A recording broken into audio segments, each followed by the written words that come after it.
सिद्धार्डम नमो सिद्धार्डम नमो आयरियाडम नमो वज्जायाडम नमो ये सब साउडम। पंच परमिष्टि भगवंतों की, गणाचार्य भगवान विराग सागर जी महामुनराज की, पट्टाचार्य भगवान गुरुवर विशु सागर जी मुनराज की।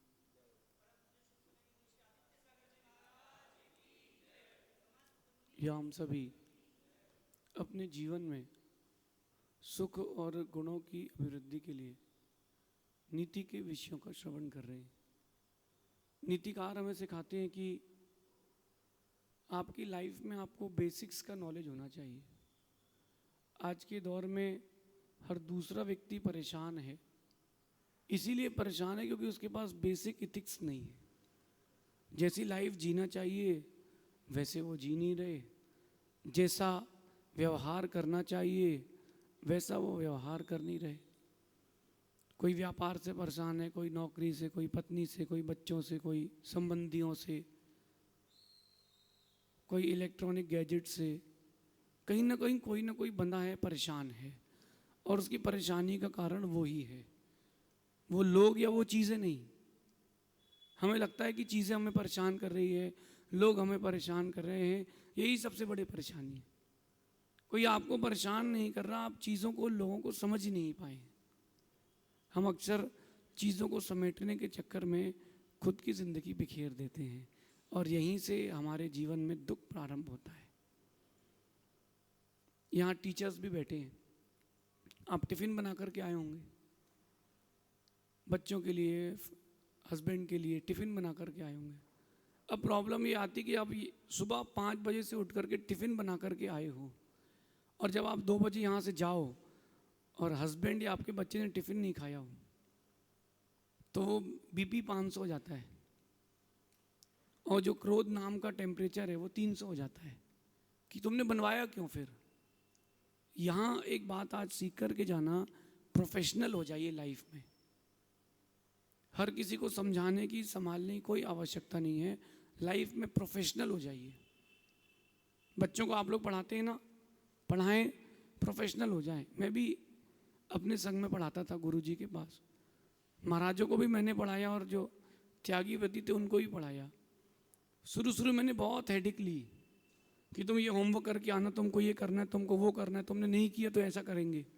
फिर देखा मैंने कि मैं अपने आप का वजन बढ़ा रहा हूँ। फिर मुझे लगा कि मैं अपना वजन बढ़ा रहा हूँ। फिर मैंने कहा नहीं, बी प्रोफेशनल। आपको पास होना है हो, पढ़ना है पढ़ो, नहीं पढ़ना है नहीं पढ़ो, मैं अपना 100% दे करके जाऊँगा, बात खत्म। आप अपना 100% दे। पति वो टिफ़िन वापस ले आया है, और बच्चा आपका टिफ़िन वापस ले, आप क्या करें? कुछ नहीं, उस टिफ़िन को खोलो, बाहर गाय को खिला दो।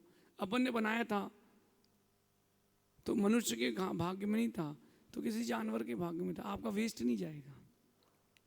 उस गाय को खिलाओगे तो पुण्य मिलेगा, और पति को खिलाया था तो आपका एक कर्तव्य था, आपकी ड्यूटी हो गई। तो चीज़ें को आप ज़्यादा अंदर तक हार्डली ना लें, किसी भी चीज़ को। और ख़ासकर आज की नीति कह रही है कि जो आपके अपने अच्छे रास्तों से, अपने रास्तों से भटक चुके हैं, उन्हें संभालें, उन्हें समझाएं। ये फर्स्ट स्टेप। बच्चे को संभालना, बच्चे को समझाना, ये फर्स्ट स्टेप है कि बेटा देख, तेरे लिए ये योग्य है, ये अयोग्य है, तुमको ऐसा करना चाहिए, ऐसा नहीं करना चाहिए। साइकिल ज़्यादा तेज मत चलाओ, धीमे चलाओ। एक हद तक आप उसे समझाएं और संभालें, ये अपना कर्तव्य है। लेकिन जब वो ना माने तो फिर उसको उसके हाल पर छोड़ देना चाहिए। ये माइंड में एक बात सेट कर लेना कि संबंध जो है वो वर्तमान का है, त्रैकालिक नहीं है। इस पर्याय में हम संबंध बनाए, पति का, बच्चों का, रिश्तेदारों का। हमारा किसी का कोई ठेका तोड़ना है। 3 साल बच्चा आपके पास कॉलेज में आता है, आप उसको पढ़ाते हो, फिर उसके जितने परसेंट आए वो आगे चला जाता है। अब किसी बच्चे की नौकरी नहीं लग रही तो आप रोगे क्या? किसी बच्चे का, कोई बच्चा अगर फेल हो गया तो आप क्या करोगे? आप रिजाइन दे दोगे क्या? आपको पता है कि बच्चा तो 3 साल बस के लिए आया हमारे यहाँ। ऐसे ही माइंड सेट कर लें। ये जो लाइफ मिली है, इन लोगों के साथ यही लाइफ मिली है, इसकी आगे की लाइफ इनके साथ कंटिन्यू होगी ज़रूरी नहीं है। तो हम परेशान ना हो, हमको जो अच्छा लगता है वो हम करते हैं, दूसरे को जो अच्छा लगता है वो दूसरा करता है। अगर कोई गलत रास्ते पर हो, भटक गया हो, उसको समझाएं, उसको संभालें। जैन आगम में कहते हैं स्थितिकरण करें, उसको वापस सब सेटअप में लाएं। नहीं मानता हो तो फिर ओम इग्नोराय नमः। ज़्यादा लोड लाइफ में लेना नहीं लोगों का ना, चीज़ों का। किसी को समझाना संभालना ये अच्छी बात है, लेकिन एक हद तक कहीं ऐसा ना हो जाए कि उसको समझाने और उसको संभालने के चक्कर में आप अपनी समझ खो बैठे। आप अपनी समझ नहीं खो बैठना। एक माँ ने अपने बच्चे को समझाया, वो नहीं माना, माँ इतनी गुस्से में आई, उसने उस बच्चे को जहर दे दिया। किस चक्कर में? बच्चा बात नहीं मान रहा। क्या हुआ? अभी कोरोना के समय एक बच्चा क्वारंटीन सेंटर में फांसी लगा के मर गया। 2021 की बात है, 20 की, मैं वहीं था। मैंने पूछा क्यों मर गया? वो लेटर लिख के गया कि मैं अपने फैमिली वालों को कह रहा हूँ कि मुझे इस एरिया से कहीं और शिफ्ट कर लें, क्योंकि यहाँ पर फैसिलिटीज़ अच्छी नहीं है। डॉक्टर ने कहा इसको माइल्ड कोरोना है, 5-7 दिन में ठीक हो जाएगा, आप घर ले जा लेना। क्वारंटीन सेंटर था, बीमार इतना था ही नहीं, वो कुछ हुआ ही नहीं था उसको। कहीं मैं कोरोना से ना मर जाऊं, इस चक्कर में उसने फांसी लगा के आत्महत्या कर ली। आप लोग ऐसा नहीं करते ना कि ऐसा कर रहे हो? ऐसा कर रहे हो। मेरी इस बात को आज अंदर तक ले जाना, आप ऐसा ही कर रहे हो। जब परिस्थितियां या व्यक्ति आपके अनुरूप नहीं होता, वो जो आपका चिड़चिड़ाहट होती है, आपकी झुंझलाहट होती है, वो जो आपका क्रोध होता है, वो आपका आक्रोश होता है, वो एक प्रकार की आत्महत्या ही तो है। छोटी आत्महत्या, बड़ी नहीं है। 80 साल की ज़िंदगी को आपने क्रोध करके 75 साल तक का बचा लिया है। 5 साल की जो उम्र थी, जो ज़िंदगी थी, वो आपने क्रोध में जला के ख़त्म कर दी है। ज़रूरी नहीं है कि हर वक्त हर व्यक्ति आपके अनुकूल हो। समझाएं, संभालें, नहीं समझे फिर ओम शांति। एक लिमिट तक ही इंटरफेरेंस करना, उसके बाद नहीं करना। उसके बाद तुमको जो लगे तो करो। तुम्हारी ज़िंदगी तुम्हारे हाथ में, हमारी ज़िंदगी हमारे हाथ में। तुम्हारे चक्कर में अपनी ज़िंदगी में खराब क्यों करूं? मैं भी साधु हूं। समाज का सुधार करना मेरा एक दायित्व है ना। मैं जाता हूं हर जगह जाके समाज को देशना देता हूं, सत्संग करता हूं। अब मैं आपके डायरेक्टर साहब से बोल रहा हूं, चेयरमैन साहब से, आप दीक्षा ले लो, आप मुनि बन जाओ। अब उनको नहीं बनना, अब उनको नहीं बनना तो निर्णय उनका है। मेरा काम सिर्फ रास्ता बताने का है। गाड़ी का कंट्रोलिंग पावर आपके ही हाथ में है। ये माइंड में सेट कर लें अपने आज से, अभी से, कि मुझे सिर्फ रास्ता बताना है, समझाना है, संभालना है। बाकी जो होगा उसको कोई टाल नहीं सकता। कोई टाल नहीं सकता। आप कुछ भी नहीं कर लो, नहीं टाल सकते। पांडवों ने केवल 5 गांव मांगे थे दुर्योधन से। कितने? इतने बड़े हस्तिनापुर में से राजा होकर के वो 5 गांव नहीं दे पाया। क्या उसके पिता ने समझाया नहीं होगा? क्या उसकी माँ ने समझाया नहीं होगा? क्या उसके मंत्रियों ने समझाया नहीं होगा? लेकिन माना कहाँ? विनाश काले विपरीत बुद्धि। रावण को मंदोदरी ने भी समझाया था, रावण को विभीषण ने भी समझाया था, उनके मंत्रियों ने समझाया था, हनुमान स्वयं गए थे उनको समझाने। रावण माना क्या? विनाश काले विपरीत बुद्धि। 18,000 रानियां, फिर भी एक सीता के पीछे उसने अपनी जिंदगी बिगाड़ ली।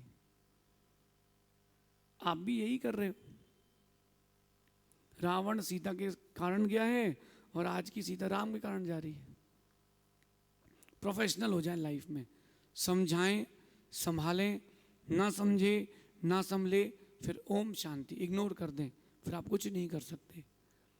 एक व्यक्ति सिगरेट पी रहा है, शराब पी रहा है, आपका बहुत खास है, निकटवर्ती है, आपने उसको समझाया भी है सिगरेट मत पियो, टोबैको कॉजेज टू कैंसर। फिर आपने उसको समझाया कि भाई शराब मत पियो, लीवर खराब हो जाएगा, अपन मर जाओगे जल्दी। वो नहीं मान रहा। जितना पानी नहाने में लगाते हो उतना वो शराब पीने में लगा रहा है, शराब पी रहा है उतनी वो नहीं मान रहा। क्या होगा एट द एंड? क्या होगा? एक दिन डाटा समाप्त। जैसे फोन की बैटरी खत्म, फोन स्विच ऑफ, ऐसी उसका एक दिन जल्दी डाटा समाप्त हो जाएगा। आप समझा रहे हैं, वो मान रहा है, नहीं मान रहा, फिर आप भी मध्यस्थ हो जाए, तटस्थ हो जाए। तटस्थ समझते? तटस्थ एक व्यक्ति नदी के किनारे बैठा है, तट पर पैर लटका करके, समझ लीजिए आप ही बैठे हैं।